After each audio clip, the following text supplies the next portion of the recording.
पाप का गुरु कौन है? पंडित और वेश्या की कहानी। पुराने समय की बात है। एक पंडित जी कई वर्षों तक काशी में शास्त्रों का अध्ययन करने के बाद गांव लौटे। पूरे गांव में शोहरत हुई कि काशी से शिक्षित होकर आए हैं और धर्म से जुड़े किसी भी पहेली को सुलझा सकते हैं। शोहरत सुनकर एक किसान उनके पास आया और उसने पूछ लिया, पंडित जी, आप हमें यह बताइए कि पाप का गुरु कौन है? प्रश्न सुनकर पंडित जी भी चकरा गए। उन्होंने धर्म एवं आध्यात्म गुरु तो सुने थे, लेकिन पाप का भी गुरु होता है, यह उनकी समझ और ज्ञान से बाहर था। पंडित जी को लगा कि उनका अध्ययन अभी अधूरा रह गया है। वह फिर काशी लौटे, अनेक गुरुओं से मिले, लेकिन उन्हें किसान के सवाल का जवाब नहीं मिला। अचानक एक दिन उनकी मुलाकात एक गणिका वेश्या से हो गई। उसने पंडित जी से परेशानी का कारण पूछा तो उन्होंने अपनी समस्या बता दी। गणिका बोली, पंडित जी, इसका उत्तर तो बहुत सरल है, लेकिन उत्तर पाने के लिए आपको कुछ दिन मेरे पड़ोस में रहना होगा।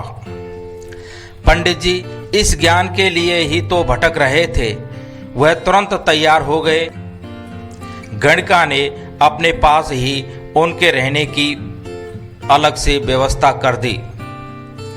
पंडित जी किसी के हाथ का बना खाना नहीं खाते थे। अपने नियम, आचार और धर्म परंपरा के कट्टर अनुयायी थे। गणिका के घर में रहकर अपने हाथ से खाना बनाते खाते कुछ दिन तो बड़े आराम से बीते, लेकिन सवाल का जवाब अभी नहीं मिला।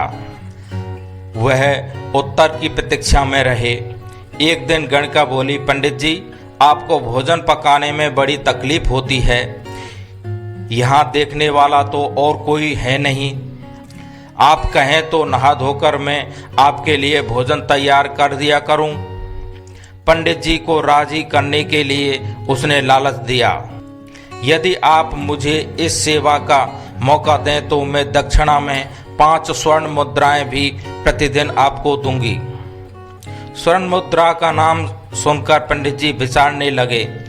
पका पकाया भोजन और साथ में सोने के सिक्के भी, अर्थात दोनों हाथों में लड्डू हैं। पंडित जी ने अपना नियम, व्रत, आचार विचार, धर्म सब कुछ भूल गए। उन्होंने कहा, तुम्हारी जैसी इच्छा, बस विशेष ध्यान रखना कि मेरे कमरे में आते जाते तुम्हें कोई नहीं देखे।